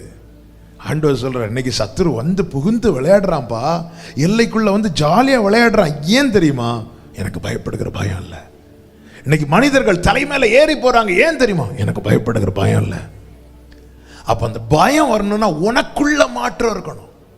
யாக்கோபு சொல்றான், வேண்டாம், தேவையில்லாத தூக்கி போடுங்க, நம்முடைய ஓட்டம் பாதியில போயிடக்கூடாது, வேண்டாம். எல்லாத்தையும் தூக்கி போட்டாங்க. பின்பு பிரயாணம் புறப்பட்டார்கள். நாம் அந்த நித்தியத்தை நோக்கி பயணிக்கிறவர்கள். நாம் மாத்திரமல்ல, நம்முடைய குடும்பம், நம்முடைய தலைமுறை, நானும் என் வீட்டாருமோ வென்றால், ஹalleluya. வழியில எது தடை அது வேண்டாம். அது இருந்துச்சுன்னா சத்துரு உரிமை பாராட்டுகிறது ஒன்றும் நமக்குள்ள இருக்கக்கூடாது. ஆமென். ஹalleluya, ஹalleluya. 2 டீம் விளையாடுவாங்க, எந்த கேம் ஆன, கிரிக்கெட் ஆகட்டும், ஃபுட்பால் ஆகட்டும். ஆமாம், இது இந்தியன் கிரிக்கெட் டீம்னு எப்படி சொல்லுவோன்னா, ஆமாம், அவங்களுக்குள்ள வஸ்திரத்தை வச்சுல. ஆமாம், இந்தியன் கிரிக்கெட் டீம் விளையாட வரும்போது பாகிஸ்தான் ட்ரெஸ்ஸை போட்டுட்டு வந்துட்டா இல்லை, எவ்வளோ வித்தியாசம் இருக்கு. நீங்கள் உலகத்தார் அல்ல. நம்முடைய கிரியைகள், நம்முடைய சுபாவங்கள், நம்முடைய வேஷங்கள் அதை காட்டி கொடுக்கணும். அந்தரங்கமும் வெளியரங்கமும் கர்த்தருடைய பார்வையில் யாருக்கு ஒரே போல் இருக்கிறதோ அவர்களுக்கு முன்பாக கர்த்தருக்கு பயப்படுகிற பயம் செல்லும். மோசே வந்து நின்னப்போ ஆரம்பத்தில் பார்வோன் நடுங்கினான். பின்பு மோசே கிட்ட பார்வோன் என்ன சொன்னான் தெரியுமா? வேண்டிக் கொள்ளுங்கள், எனக்காக வேண்டிக் கொள்ளுங்கள். அந்த மாற்றம் வரும்போது உங்க ஜெபத்தை பார்த்து பரியாசம் பண்றவங்க உங்ககிட்ட வந்து சொல்லுவாங்க, நீங்க ஜெபம் பண்ண நடக்கும், எனக்காக ஜெபம் பண்ணுங்க. இந்த மாற்றம் தேவை. இன்னொரு காரியத்தை, இன்னும் 3 காரியத்தை அப்படியே சொல்லி நான் ஜெபிக்க விரும்புகிறேன். இங்கே இவன் என்ன செய்கிறான்? இந்த மாற்றம் உண்டான போது ஜனங்க வந்து சொல்றாங்க, நீங்க எங்க ஊரை விட்டு போயிருங்க அப்படின்னு. அப்பொழுது அவர் படகில் ஏறுகிற பொழுது 18வது வசனத்தை வாசிங்க. மார்க் 5:18. அப்படியே அவர் படகில் ஏறுகிற பொழுது பிசாசு பிடித்திருந்தவன் அவரோட கூட இருக்கும்படி தனக்கு உத்தரவு கொடுக்க அவரை வேண்டிக் கொண்டார். அதற்கு அவருடைய பதில் என்ன? இயேசு அவனுக்கு உத்தரவு கொடாமல், இயேசு அவனுக்கு உத்தரவு கொடாமல், நீ உன் இனத்தாரிடத்திற்கு போய் கர்த்தர் உனக்கு இறங்கி உனக்கு செய்தவைகளை எல்லாம் அவர்களுக்கு அறிவி என்றார். ஆமா. இப்போ அவன் என்ன கேட்கிறான்னா, நான் உங்க கூட வந்துடுறேன். இப்ப இயேசு என்ன செய்கிறார்? எங்கிருந்து வந்தாரோ அங்கே போக படகுல ஏறுறார். ஏறும்போது அவரால் மாற்றம் உண்டானவனுடைய ஜெபம் எதுவா இருந்துச்சுன்னா, நான் உங்க கூட வந்துடுறேன். உண்மையில் இந்த ரட்சிக்கப்பட்ட அனுபவத்துல எல்லாருடைய ஜெபமும் இதுதான். என்ன தெரியுமா? ஆண்டவரே என்னை கூட்டிட்டு போயிருங்க ஆண்டவரே. அதான் அந்த ரட்சிக்கப்பட்ட அந்த ஆரம்பத்தில், அதான் ஆண்டவர் சொன்னார், ஆதியில் உனக்கு இருந்த அன்பு ஆதியிலே, ஆனால் உன் பேரில் எனக்கு ஒரு குறை உண்டு. ஏன்னா ஆதியில உனக்கு இருந்த. அப்ப எப்படின்னா, இன்னைக்கு வரமாட்டாரா, நாளைக்கு காலையில் வரமாட்டாரா, இன்னைக்கு நைட்டு வரமாட்டாரா, இப்படி எதிர்பார்த்த நீ, இப்போ நீ இதோ கர்த்தர் வருகிறார், அவர் கொஞ்சம் மெதுவாக வாங்க ஆண்டவரே. இல்லை, எல்லாருமே இந்த ஆரம்பத்தில் இவன் தான் இப்பதான் ரட்சிக்கப்பட்டிருக்கிறான், இப்பதான் இவனுக்குள்ள ஒரு மாற்றம். நேரா வந்து சொல்றான், ஆண்டவரே நானும் உங்க கூட வந்துடுறேன். அதற்கு தேவனுடைய பதில் என்னன்னா, நீ போய் கர்த்தர் உனக்கு இறங்கி உனக்கு செய்தவைகளை எல்லாம் அவர்களுக்கு அறிவி. அதன் அர்த்தம் என்ன? இந்த பாரு, உன் தேவை சந்திக்கப்பட்டுட்டு இனி ஒன்னால தான் இந்த பட்டணத்தின் தேவை சந்திக்கப்பட போகிறது. ஆமென். ஹல்லேலூயா. ஜனங்க போன்னு சொல்லும்போது ஆண்டவர் வெறுமையா போகல, அந்த பட்டணத்தில் ஒருவனை வைத்து விட்டு தான் போகிறார். நேற்று வர உனக்கு நான் தேவைப்பா, இனி இன்னையிலிருந்து இந்த குடும்பத்துக்கு இந்த பட்டணத்துக்கு நீ தேவை. நம் தேவை இன்னதென்று அறிந்து தேவனிடத்தில் கேட்பதோடு நிறுத்தி விடாமல், நாம் எதற்கெல்லாம் தேவை என்கிற அந்த உணர்வு தேவை, அந்த அறிவு தேவை. எனவே தான் பவுல் சொல்லுகிறார், பிலிப்பியர் 1வது அதிகாரம் 23-24 வசனங்கள். பிலிப்பியர் 1வது அதிகாரம் 23-24 வசனங்கள். ஏனெனில் இவ்விரண்டினாலும் நான் நெருக்கப்படுகிறேன். தேகத்தை விட்டு பிரிந்து கிறிஸ்துவுடனே கூட இருக்க எனக்கு ஆசை உண்டு. அதிக நன்மையா இருக்கும். இந்த தேகத்துல நான் இருக்கிறத விட இதை விட்டு பிரிந்து இயேசுவோடு இருக்கிறது எனக்கு என்ன நன்மையா இருக்குமா? இங்கே நான் பெற்றுக்கொள்கிற எல்லாம் என் குடும்பத்தோடு இருக்கிறதை விட, என் பிள்ளைகளோடு இருக்கிறதை விட அதிக நன்மையா இருக்குமா? அடுத்த வசனம், அப்படி இருந்தும் நான் சரீரத்தில் தரித்திருப்பது உங்களுக்கு அதிக அவசியம். ஹல்லேலூயா. பல மரண கண்ணிக்கு இந்த தீபம் இதோடு அவுட் அப்படி நினைச்சிட்டு இருக்கிற இடத்துல திரும்ப எரிய வச்சு திரும்ப வாழ வைத்ததின் நோக்கம் என்ன தெரியுமா? நீ இந்த சரீரத்தில் தரித்திருப்பது உன்னை சூழ்ந்திருக்கிறவர்களுக்கு கரெக்டா சொல்லுங்க, அதிக அவசியம். அப்ப நீ ரொம்ப முக்கியமானவன், நீ மிகவும் முக்கியமானவள். பவுல் சொல்றார், நான் பட்ட நெருக்கத்துல என் உள்ள என்ன சொல்லுதுன்னா, ஐயோ இதை விட்டு பிரிந்து, இந்த தேகத்தை விட்டு பிரிந்து. இல்ல சில வாடகை வீட்டில இருந்து ரொம்ப கஷ்டப்படுவாங்கல்ல, சீக்கிரமா. கடந்த நாள் ஒரு சகோதரன் தான் சொன்னார், எனக்கு இன்னொரு வீடு வேணும் பாஸ்டர், நீங்க ஜெபம் பண்ணுங்க, இந்த வாடகை வீட்டில இருந்து வாடகையும் ஜாஸ்தி, வீடும் சரியில்லை, எனக்கு சீக்கிரமா இங்கிருந்து வெளியே போகணும், சீக்கிரமா வெளியே போகணும். இதுதான் பவுல் நம்மில் அநேகர் இதுதான். நெருக்கத்துக்குள்ள இருக்கும்போது இதை விட்டு பிரிந்து இயேசுவோடு இருக்க எனக்கு ஆசை உண்டு, அது எனக்கு அதிக நன்மையானது. அப்படி இருந்தும் நான் சரீரத்தில் தரித்திருப்பது உங்களுக்கு அதிக அவசியம். நீ எதற்கு அவசியம் என்பதை அறிந்து வாழு. அதுக்கு தான் உன்னை இந்த பட்டணத்தில் விட்டு வச்சிருக்கிறான். ஹல்லேலூயா. ஏன் ஆண்டவரே இந்த குடும்பத்தில் என்ன கொண்டு வச்சிருக்கீங்க? ஏன் ஆண்டவரே இந்த தெருவில் என்ன வச்சிருக்கிறீங்க? ஏன் ஆண்டவரை இந்த மாவட்டத்தில் வச்சிருக்கிறீங்க? ஏன் ஆண்டவரை இந்த மாநிலத்தில் வச்சிருக்கிறீங்க? ஏன் ஆண்டவர் இந்த நாட்டில் கொண்டு என்ன வச்சிருக்கிறீங்க? உன்னை விட்டு வைத்திருக்கிறார். அவருடைய பிரதிநிதியா, ஹalleluya, அவருடைய பிரதிநிதி நீ. ஹalleluya. ஆண்டவர் சொல்றாரு, நான் உனக்கு சொல்லிட்டேன், நீ உன் வீட்டுக்கெல்லாம் சொல்லு. ஆமென். அவசியம் அறிந்து செயல்படணும். ஆண்டவரை இதை விட்டுட்டு அங்க வரணும்னு ஆசை. எத்தனை பேருக்கு ஆசை இருக்குன்னு கேட்டால் எல்லாரும் கை தூக்குவோம். ஆனால் உண்மையில தூக்குறது கிடையாதுன்னு தெரியும். அதனால் நான் கை தூக்க வைக்கல. சில காரியத்துக்கு ஏன் கை தூக்க வைக்கலைன்னா அது அப்படிதான். சர்ச்சுக்குள்ளே எதுக்கு நம்ம? ஆனால் உண்மையில் அந்த ரட்சிப்பின் ஆரம்ப அனுபவத்தை பாருங்க. எனக்கு நல்ல ஞாபகம் இருக்கு. அந்த ஒரு நாளில் அந்த பரிசுத்த ஆவியினால் அந்த நிரப்பப்பட்ட அனுபவம். அந்த நாளில் அப்படியே கன்னியாகுமரி பீச் பக்கம் போக வேண்டிய சூழ்நிலை. இது நடந்தது 2011-12 நினைக்கிறேன், அந்த இயரில். அப்போ அப்படியே போகும்போது நான் அப்போ என்ன நினச்சேன் தெரியுமா? இப்போ சுனாமி வராதா? அப்படியே போயிட்டு இருக்கேன் காரில், அப்படியே கடலையே பார்த்துட்டு, ஏன்னா எனக்கு அந்த அப்படியே பார்த்துட்டு இப்போ சுனாமி வராதா? எதுக்கு? உடனே அதுக்கப்புறம் அங்கே போனேன். வரும்போது ஆண்டவரே காத்துக்கொள்ளுங்க ஆண்டவரே. ஷூட்டிங்கெல்லாம் போகும்போது ஆண்டவரே ஒரு சேதம் வராதபடி காத்துக்கொள்ளுங்க ஆண்டவரே. நம்ம நிறைய பேர், நம்ம எல்லாருமே பல விதங்களில் ஆண்டவரை சிரிப்பு காட்டிகிட்டே இருக்கிறோம். இல்லை,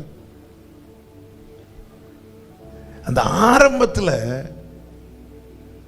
எனக்கு விட்டு போயிடணும். ஆனா ஆண்டவர் ஏன் அந்த இங்கே பைபிள் சொல்லுது உத்தரவு கொடாமல், அவர் சில காரியங்களுக்கு உத்தரவு கொடுக்காததுனால தான் இன்னும் நம்ம வாழ்ந்துட்டு இருக்கிறோம். ஆமென்.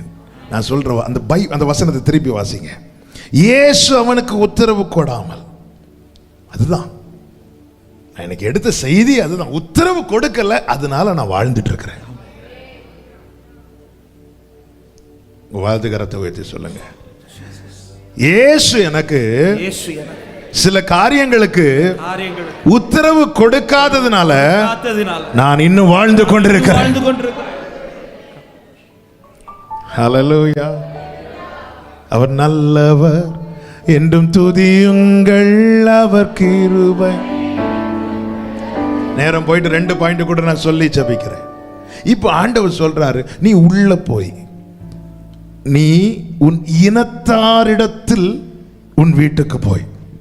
அதன் அர்த்தம் என்ன? நீ திருப்பி போ, உன் சொந்தக்காரன் கிட்ட போ, உன் இனத்தார் இடத்துல போ, உன் வீட்டுக்கு. எதுக்கு போகணும்?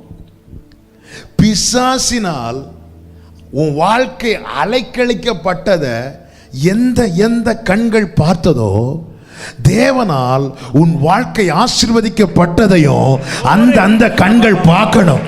நீ கஷ்டப்பட்டதை எந்தெந்த கண்கள் பார்த்ததோ, நீ இன்னைக்கு ஆசீர்வாதமா இருக்கிறது அந்த கண்கள் பார்க்கணும். நீ வேதனைப்பட்டதை எந்த கண்கள் பார்த்ததோ, நீ சந்தோஷமா இருக்கிறது அந்த கண்கள் பார்க்கணும். நீ ஒன்றும் இல்லாமல் இருந்ததை எந்தெந்த கண்கள் பார்க்கிறதோ, இன்னைக்கு தேவனால் எல்லாம் பெற்றுக்கொண்டதை அத்தனை கண்களும் பார்க்கணும். நீ போ. Glory. பிசாசு உலகத்துக்கு முன்னாடி நம்மை நிறுத்துவது நம்மை காட்சியாக்க, தேவன் நம்மை நிறுத்துவது நம்மை சாட்சியாக்க. ஹல்லேலூயா. அப்படியெல்லாம் உன்னை கூட்டிட்டு போக மாட்டேன். நீ போ. யார் ஒன்ன. ஆமென். யோபு சொல்றாரு, கர்த்தருக்கு மகிமை உண்டாவது. யோபு 30:1 வாசிங்க. 30:1 வசனம். யோபுவின் புத்தகம் 30:1. இப்பொழுதோ என்னிலும் இளவயதானவர்கள் என்னை பரியாசம் பண்ணுகிறார்கள். பிதாக்களை நான் என் மந்தையை காக்கும். என்னிலும் இளவயதானவர்கள் என்னை பரியாசம் பண்ணுகிறார்கள். 9வது வசனம். ஆனாலும் இப்போது நான் அவர்களுக்கு பாட்டும் பழமொழியுமான. நிறைய பேர் நம்மளை வச்சு பாட்டு எழுதிட்டு இருக்கிறாங்க. நம்மளை வச்சுலாம் பாட்டு எழுதுவாங்க. சொந்தக்காரங்கள்ட்ட கேளுங்க. நம்ம எல்லாம் பாட்டு எழுதும் போது 2 சரணம் 3 சரணம் தான், அவங்களாம் 7 8 10 சரணம் ஒரே பாட்டு. எத்தனை வருஷம் ஒரே பாட்டு. நம்மளை நினைச்சாலே பாட்டு பாட ஆரம்பிச்சிருவாங்க. பாட்டும் பழமொழியுமான. அடுத்த வசனம், என்னை அருவருத்து எனக்கு தூரமானார்கள். கர்த்தர் செய்த காரியம் என்ன? 42வது அதிகாரம் 10-11 வாசிங்க. யோபு சிநேகிதருக்காக வேண்டுதல் செய்தபோது கர்த்தர் அவன் சிறையிருப்பை மாற்றினார். யோபுவுக்கு முன்னிருந்த எல்லாவற்றை பார்க்கிலும் தனியாய் கர்த்தர் அவருக்கு தந்தரளி. அடுத்த வசனம், அப்பொழுது அவனுடைய எல்லா சகோதரிகளும் முன் அவனுக்கு அறிமுகமான அனைவரும் அவரிடத்தில் வந்து. இதுக்கு முன்னாடி அறிமுகமானவங்க பிசாசினால் அவனுக்கு ஒரு சோதனை வந்து எல்லாம் இழந்த போது அவனை விட்டு தூரம் போனாங்க. கர்த்தர் சொல்லிட்டார், யோபுவே சொல்லிட்டார், ஆண்டவரே நீங்க தேடுனா நான் இருக்க மாட்டேன், என்ன தூக்கிருங்க. ஆண்டவர் சார், யோபு வெயிட் பண்ணு, அப்படிலாம் தூக்க மாட்டேன். உன்னை வச்சு பாட்டு எழுதுனா பாத்தியா, நீ அநேகருக்கு பழமொழியான தெரியுமா, அத்தனை பேரையும் வர வைப்பேன். உனக்கு முன் அறிமுகமான ஆணை. தேவனுடைய செயல் வந்து அவர் என்னையும் பார்ப்பார், என்னை சுத்தியும் பார்ப்பார். நான் என்ன நினைக்கிறேன்னு பார்ப்பார், என்னை சுத்தி இருக்கிறவங்க என்ன நினைக்கிறாங்கன்னு பார்ப்பார். ஒன்னையும் விட மாட்டார். ஆண்டவர் சொன்னா, 6000 பிசாசினால் நீ வாழ்வு இழந்ததான் இந்த ஜனங்க பார்த்திருக்கிறாங்க. எந்தெந்த கண்கள் நீ அலங்கோலமாக்கப்பட்டதை பார்த்துச்சோ அத்தனை கண்களும் நீ வாழ்ந்திருக்கிறத பார்க்காம உன்னை நான் எடுக்க மாட்டேன். நான் இப்பொழுது உனக்கு உத்தரவு கொடாதது உன்னை சாட்சியாய் நிறுத்தவே. ஹalleluya, ஹalleluya, ஆமென். அடுத்த ஒரு காரியத்தை சொல்லி முடிக்கிறேன். உன்னுடைய சாட்சி மிக அவசியம். ஆமென். ஒரு நிமிஷம் அப்படியே கண்களை மூடி பைபிளை நெஞ்சோடு சேர்த்து வச்சு ஒரு கையை வானத்துக்கு நேராக உயர்த்தி, ஆண்டவரே என் சாட்சி அவசியம், ஆண்டவர் என் குடும்பத்துக்கு என் சாட்சி அவசியம், என்னை சூழ்ந்திருக்கிறவர்களுக்கு சாட்சி அவசியம். சாட்சி சொல்ல வைங்கப்பா. கர்த்தருக்கு காத்திருந்தானே, அவர் இவனை விடுவிக்கட்டும், அவர் செய்வாரா பாப்போம். இப்படி நிறைய கேட்டுட்டேன்ப்பா, சாட்சி சொல்ல வைங்கப்பா, சாட்சி சொல்ல வைங்கப்பா. எந்த காரியம் நடந்தா சாட்சியாகணும் உங்களுக்கு தெரியும்ல. அந்த காரியத்துக்காக இப்ப ஜெபம் பண்ணுங்க. நான் பிரசங்கத்தை இங்க முடிக்கிறேன், இப்ப நீங்க ஜெபம் பண்ணுங்க. இவன் வாழ்க்கையில இந்த காரியம் நடந்தா மட்டும்தான் இவனால சாட்சியா இருக்க முடியும். கர்த்தர் அதை நடப்பித்தார். 6000 பிசாசுகளால் அதை தடுக்க முடியல, முடியாது. உங்க வாழ்க்கையில் நீ எந்த காரியம் நடந்தது சாட்சியாகும். அப்படியே ஜெபம் பண்ணுங்க. முழங்கால் போட முடியும், முழங்கால் போட்டுருங்க. அப்படியே ஜெபம் பண்ணுங்க. நான் செய்தி எங்க முடிக்கிறேன், நான் ஜெபிக்க ஏவப்படுகிறேன். இனி என்ன நடந்த சாட்சியாகும், அதுக்கு இப்ப ஜெபம் பண்ண போறீங்க. ஜெபம் பண்ணுங்க. ஒரு சில நிமிடங்கள். இது நடந்தனா சாட்சி ஆண்டவரே, இல்லைன்னா என்ன நடந்தாலும் ஒண்ணு இல்லப்பா, இது நடந்த சாட்சி. பேசுங்க ஆண்டவர்ட்ட, இப்ப இருதயத்தை திறந்து பேசுங்க. இந்த காரியம் நடக்கணும் என் வாழ்க்கையில.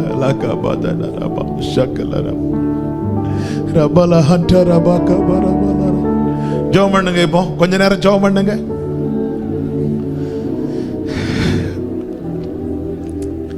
ஆண்டவரே, உங்களை நம்ப பண்றதுக்கு மற்றவங்க வாழ்க்கையில் நடந்ததுதான் இன்னைக்கு வரை எடுத்து சொல்ல வேண்டியதா இருக்குப்பா. என் வாழ்க்கையில நடந்தது எனக்கு சொல்லும்படியா.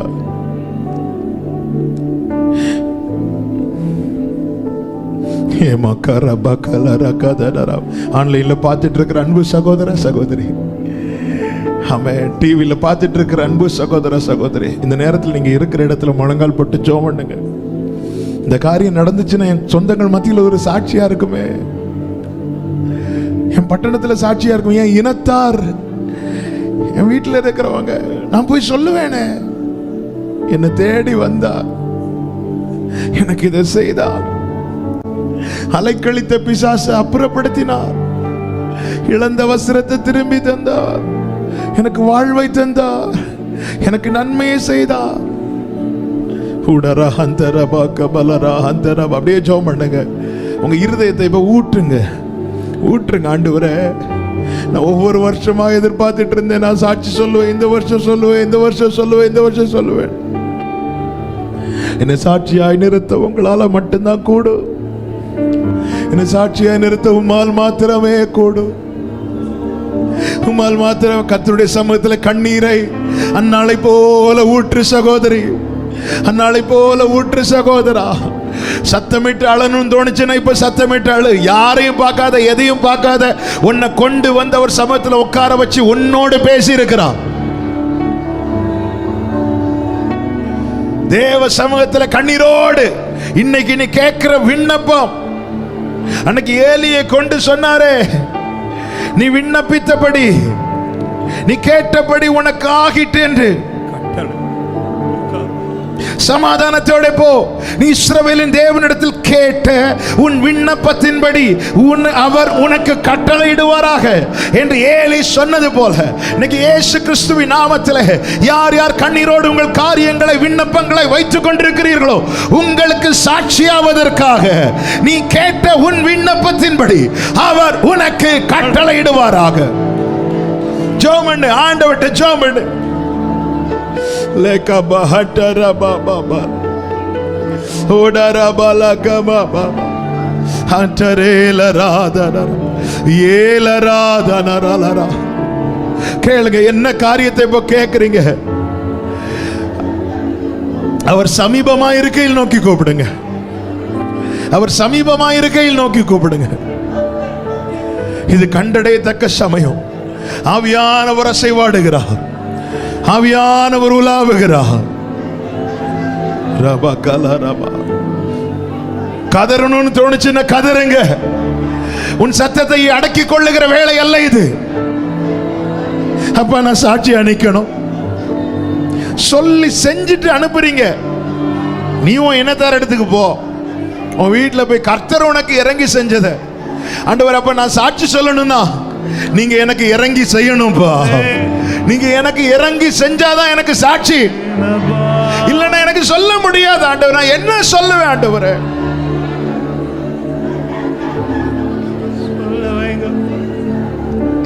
இறங்கி செய்யுங்க.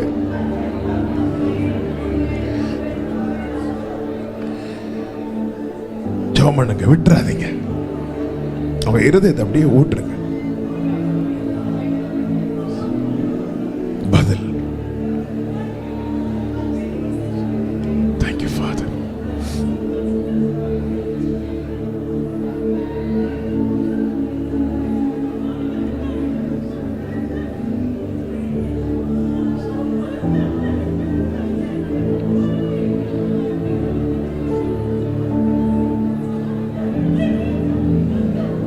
நீங்க இறங்கி செஞ்சாதான் சொல்ல முடியும்.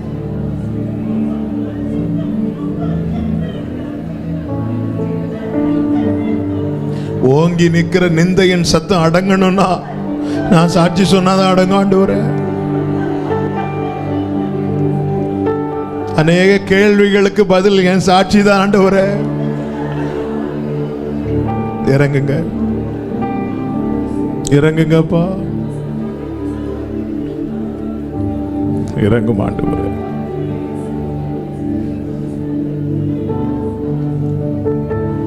இறங்கும், இறங்கும், இறங்கும். நல்லவரே, நல்லவரே. அப்பா, அப்பா, அப்பா,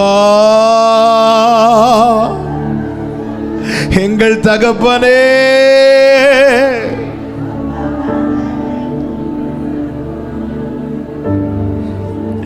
அப்பா, எங்கள் தகப்பனே,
என் கண்ணீருக்கு பதில் தருவார், என் வேண்டுதலை கேட்டிடுவார், என் கண்ணீருக்கு பலன் தருவார், என் வேண்டுதலை கேட்டிடுவார், என்னை வெறுமையாய் விடமாட்டார்,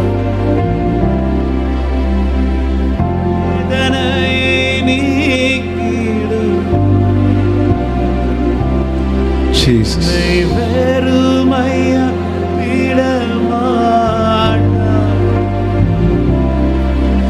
என் வேதனையை நீக்கிடுவார், என் கண்ணீருக்கு பலன் தரும். அப்பா வேண்டுதலை ஏசப்பா பலன் தரும்.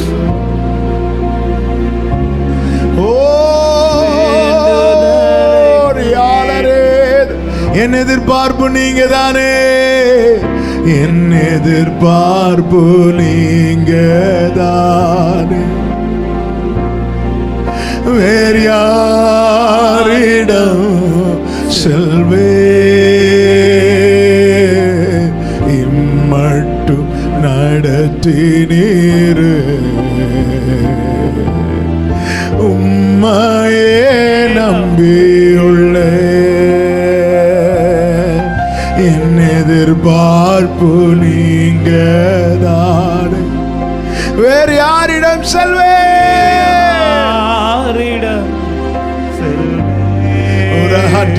ஆராதனரே நடத்தினீரே, ஓ என் எதிர்பார்ப்பு நீங்க தானே, ஏசப்பா ஏசப்பா,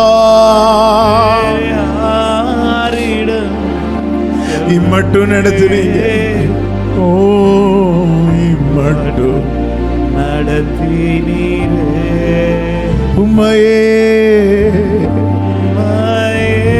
நம்பி, ரெண்டு கைகளை உயர்த்தி நம்புவே, சொல்லுங்க ஏசப்பா, நீங்க இறங்கி செஞ்சாதான் எனக்கு சாட்சி, நான் சாட்சி சொல்லணும்னா நீங்க எனக்கு இறங்கினா மட்டும்தான் முடியும், நீங்க எனக்கு இறங்கி செஞ்சா நான் சாட்சி, நான் சாட்சியா மாறணும், நான் சாட்சி சொல்லணும், சாட்சியா மாறணும், என் பிள்ளைங்க வாழ்க்கை சாட்சியா மாறணும்னு ஜெபிக்கிற அன்பு சகோதரா, என் வாழ்க்கை சாட்சியா மாறணும்னு ஜெபிக்கிற சகோதரா சகோதரி, இன்று நீ தேவனிடத்தில் கேட்ட விண்ணப்பத்தின்படியே அவர் உனக்கு கட்டளை இடுவாராக என்று மனதார உங்களை வாழ்த்துகிறேன், மனதார இருதயத்தின் ஆழத்தில் இருந்து மனப்பூர்வமாய் உங்களை வாழ்த்துகிறேன், இயேசு கிறிஸ்துவின் நாமத்தில் அப்படியே நடப்பதாக. ஆமென் ஆமென் ஆமென் ஆமென். Glory. அப்படியே ஒரு 2 நிமிஷம் நல்ல கைகளை தட்டி அந்நிய பாஷைகளை பேசி முழு பெறச்சோடு தெய்வ பிரசனம் ரீமால ஹண்டரபா ஷேரே உடரபா கரபா ஹண்டரபா ஓரபல ராதனரபா ஷதரபாரே ரீபல ரோ ஷதனரபா ரீகர ஹண்டரபா லகதரபா. ஹalleluya ஹalleluya. கர்த்தர் இறங்கி கிரியை செய்ய போகிறார். ஆமென். விசுவாசத்தோடு சொல்லு சகோதரா, நான் சாட்சி சொல்ல போகிறேன். ஓ, நான் சாட்சியாய் மாற போகிறேன். ஜீசஸ் நன்றி அப்பா. ஆமென் ஆமென் ஆமென். பரிசுத்த பிதாவே, நல்ல தகப்பனே, எங்க மேல நீங்க பாராட்டின கிருபைகளுக்காக, அன்புக்காக, உங்க நேச கொடியை பறக்க விட்ட தயவுக்காக நன்றி. கிருபையா உங்க சமூகத்துல கொண்டு வந்து பாட, துதிக்க, ஆராதிக்க வைத்தீரே. ஸ்தோத்திரம். உடைய வார்த்தைகளை கொண்டு இடைப்பட்டீர், பேசினீர். நன்றி அப்பா. ஆண்டவரே, யார் யார் விண்ணப்பங்களை கண்ணீரா உங்க சமூகத்துல வைத்தாங்களோ, ஆண்டவரே, நீ சாட்சியை நிறுத்த போகிறீர். ஸ்தோத்திரம். நம்ப பண்ணினது நீங்க, நம்புறவங்களை வெட்கப்படாம காக்குறதும் நீங்க. கர்த்தாவே, நன்றி அப்பா. மகிமை கனம் உமக்கே செலுத்துகிறோம். உடைய பிள்ளைகளை சமாதானத்தோடு அனுப்பும் இயேசு கிறிஸ்துவின் நாமத்தில் பிதாவே, ஆமீன். சேர்ந்து சொல்லுவோம். என் ஆத்துமாவே கர்த்தரை ஸ்தோத்திரி, என் முழு உள்ளமே அவருடைய பரிசுத்த நாமத்தை ஸ்தோத்திரி. என் ஆத்துமாவே கர்த்தரை ஸ்தோத்திரி, கர்த்தர் செய்த சகல உபகாரங்களை மறவாதே. ஆமென். நம்முடைய கர்த்தராகிய இயேசு கிறிஸ்துவின் கிருபையும், பிதாவாகிய தேவனுடைய அன்பும், பரிசுத்த ஆவியானவருடைய ஐக்கியமும் சிநேகமும் பாதுகாவலும் நம் அனைவரோடும், எல்லா பரிசுத்தவான்களோடு கூட கர்த்தருடைய வருகை மட்டும் தங்கி இருப்பதாக. ஆமென். ஹalleluya.